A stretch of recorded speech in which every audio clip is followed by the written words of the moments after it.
Speaker साहब, मैं कल से बड़ा कशमकश का शिकार हूं। मैंने ये नोट निकाला। स्पीकर साहब, आपकी तवज्जो चाहता हूं।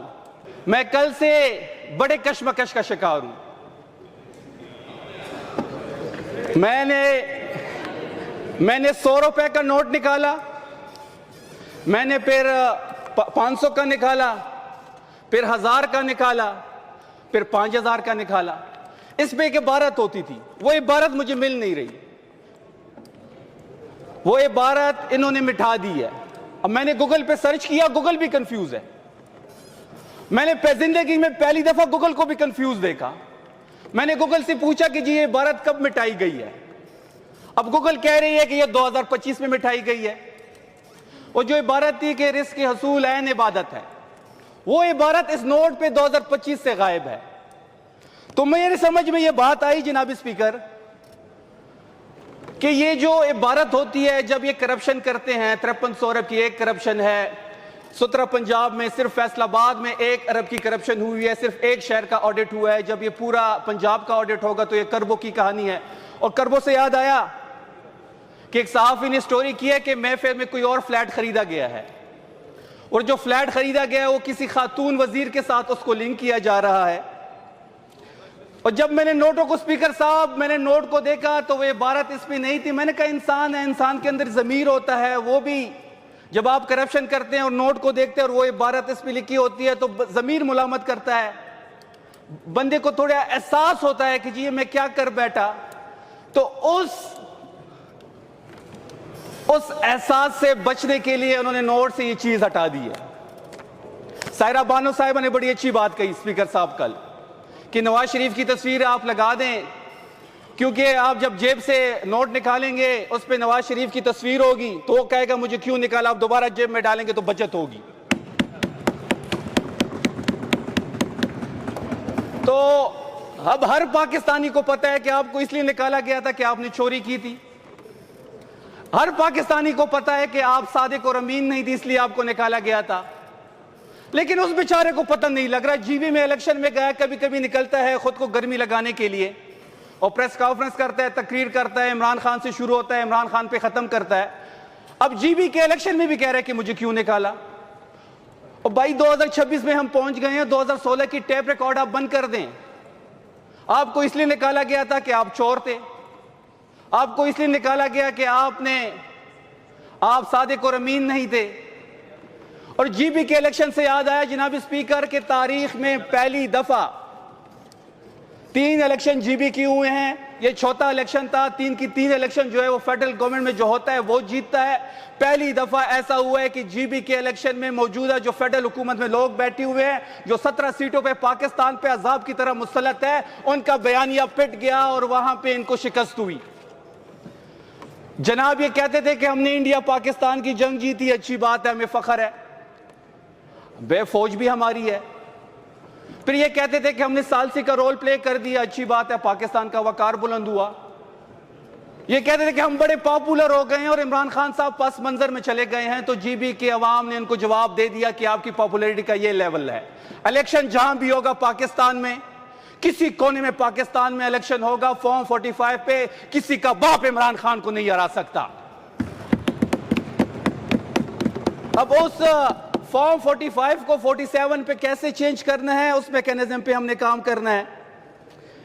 जनाब आपने देखा होगा कि शहबाज शरीफ जब स्पीच कर रहे थे, बजट स्पीच कर रहे थे, अगर मैं कौमी असम्बली के अंदर होता और इनका जो रवैया इमरान खान साहब के साथ था कि जब वो स्पीच करते थे तो कभी एक बुक मारते थे, कभी सफ़े पाड़ते थे। मैं अपने MNA से भी मुझे गिला है कि शहबाज शरीफ को वहां पे स्पीच आपने क्यों करनी दी। बड़े आराम से वो स्पीच कर रहा था। वो अपनी स्पीच में कहता है कि जी हमने जो एयर टिकट है, जो बिजनेस क्लास में लोग ट्रेवल करते हैं, क्योंकि ये जो बजट है वफाक का वो तो एक अशरफिया के लिए है, उस पे हमने जो है वो टैक्स कम कर दिया। अब आपसे बंदा पूछे कि पाकिस्तान में कितने लोग जहाज से सफर करते हैं, फिर उनमें से कितने लोग जो है वो फर्स्ट क्लास से सफर करते हैं, तो ये गरीबों के जख्मों पे नमक छिड़कते हैं। फिर कहते हैं कि जी डेबिट कार्ड पे 5% टैक्स था, हमने 0.5 कर दिया। भाई पाकिस्तान की आधी आबादी के पास तो अकाउंट ही नहीं है।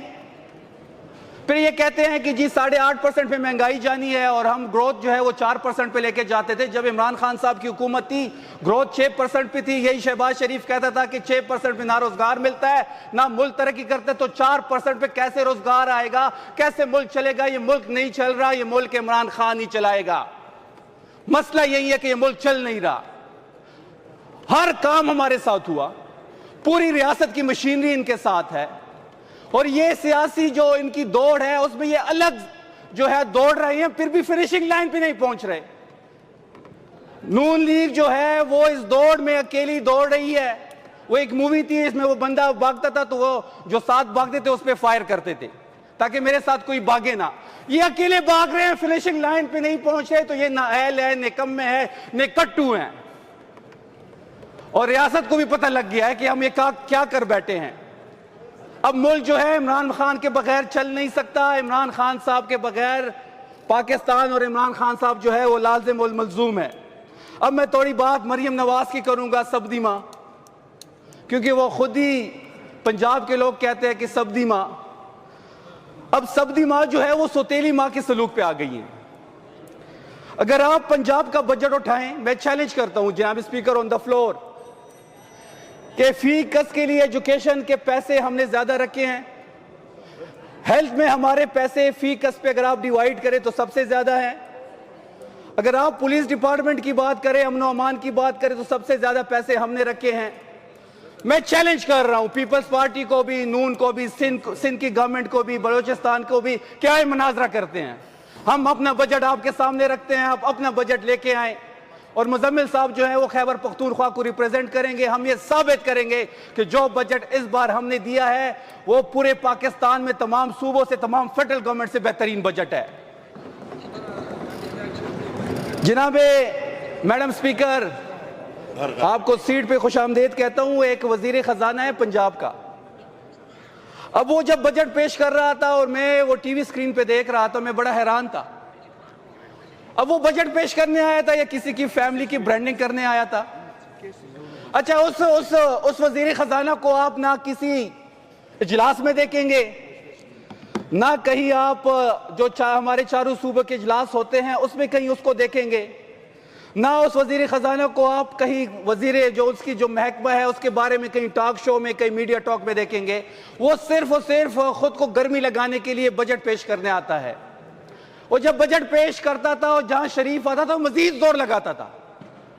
7 प्रोजेक्ट डायरेक्टली शरीफ फैमिली के नाम पे है, 8 प्रोजेक्ट जो है वो इनडायरेक्टली शरीफ फैमिली के नाम पे है। जो पंजाब का बजट है, जो पंजाब की आवाम का पैसा है, टैक्स का पैसा है, उस पे एक फैमिली अपनी ब्रांडिंग कैसे कर सकती है? मरियम नवाज ने वॉशरूम में अपनी तस्वीर लगाई है, सब इसके गवाह होंगे। सब्जी के ठेले पे लगाई गई है, सब इसके गवाह है। आटे की बोरी पे लगाई है, सब इसके गवाह हैं। बस स्टॉप पे लगाई है। मैं भुट्टो साहब की तरह थोड़ा जोश में आ गया हूँ, वो भी माइक को यूं करता था। बस स्टॉप पे। डस्ट बैंड पे भी मरियम नवाज की तस्वीर है, लेकिन ये फिर भी मकबूल नहीं हो रहा है। खान साहब की तस्वीर को हर जगह से माइनस किया गया, खान साहब के बयान को हर जगह से माइनस किया गया, इमरान खान साहब का नाम को हर जगह से माइनस किया गया, पार्टी के परचम पे पाबंदी लगाई गई, पोस्टर पे पाबंदी है, बयान पे पाबंदी है, मुलाकात पे पाबंदी है, बेटों से बात नहीं हो रही, बहनों से मुलाकात नहीं हो रही, जाती डॉक्टर की रसाई नहीं है, सेहत के मामले का इशू बना हुआ है। फिर भी 90% लोगों का लीडर इमरान खान है। और मसला यही है कि इमरान खान लोगों से भूल नहीं रहा। इमरान खान साहब जो हैं, आज भी उसकी तस्वीर आप किसी शादी पे निकाल दे तो लोग 5-5 हज़ार के नोट फेंकते हैं। इनकी तस्वीर हर जगह लगी है तो लोग इन पे थूक रहे हैं। ये नफरत का निशान बन चुके हैं। मैं मुजम्मिल साहब के साथ सुबह बात कर रहा था कि मैंने कराची जाना था और मैं एयर पंजाब से ट्रेवल करना चाहता था। मैंने कहा देखूं एयर पंजाब जो है वो नई लॉन्च की गई है, उसकी सर्विस कैसी है, क्योंकि जब पहला जहाज आया था मैडम रानी का तो ये इंफॉर्मेशन मिनिस्टर इनकी आती है और कहती है कि जी ये पंजाब एयर का जहाज है। मैंने कहा शायद मैं उसमें ट्रैवल करूंगा, अपनी सूबे देखूंगा कि वो फिर जो उसकी सर्विस अच्छी हुई तो हम भी अपनी सूबे के लिए इस किस्म का कोई चीज़ हम भी करने को। अब मैं ढूंढूं, एयर पंजाब है ही नहीं लिस्ट में, फ्लाई जिना है, एयर सयाल है, PIA है, एयर ब्लू है, एयर पंजाब ढूंढ रहा हूं, नहीं है। अब मैंने फिर अपने ट्रैवल एजेंट को कहा कि जी मैंने एयर पंजाब से ही ट्रैवल करना है, लेकिन एयर पंजाब कहीं हमें नजर ही नहीं आ रहा। वो जो जहाज खरीदा गया था जिसमें वियना लोग हनीमून के लिए गए थे, जिसमें लोग बाकू गए थे, जिसमें फिर ब्राजील भी वो जहाज गया, वो जहाज की अभी भी आप अगर वो निकाल दें फ्लाइंग आवर्स तो रोजाना कहीं ना कहीं घूमता रहता है। तो एयर पंजाब कहां गई? बजट में भी ऐसी कोई चीज उसके लिए रिफ्लेक्ट नहीं की गई। तो जनाब स्पीकर, अगर फेडरल बजट है या पंजाब का बजट है, ये सिर्फ अल्फाज का हेर पेर है। मैडम स्पीकर, आफरीदी साहब को 8 महीने हो गए हैं, वो एक नेशनल लीडर के तौर पे उभर रहे हैं, और सबसे बड़ा मसला आफरीदी साहब से इनको यह है कि वो इमरान खान साहब के बयानिए पे खड़े हैं, वो 1 इंच पीछे नहीं हट रहे। अगर ऐसा कुछ होता तो फिर अंदर मुलाकात हो जाती, अगर अंदर मुलाकात नहीं हो रही तो वो अपने नजरिए पे खड़ा है। और मैं ये आपको बावर करा रहा हूं, गवर्नमेंट जब तक रहती है कोई पता नहीं, साल रहती है, 6 महीने रहती है, 2 साल रहती है, टर्म पूरा होता है, नहीं होता, लेकिन जो इस बार का बजट है और जो आने वाले बजट होंगे वो खैबर पख्तूनख्वा की तारीखी बजट होंगे। और जिस तरीके से इस सूबे की गवर्नेंस आगे बढ़ रही है, जिस तरीके से आपने देखा होगा कि मीडिया को अगर आप उठाए तो ना कोई सिंध के बजट को जेर बहस है, ना पंजाब का बजट जेर बहस है, ना फेडरल जेर बहस है, सब तमाम तर तवज्जो खैबर पख्तूनख्वा की तरफ है।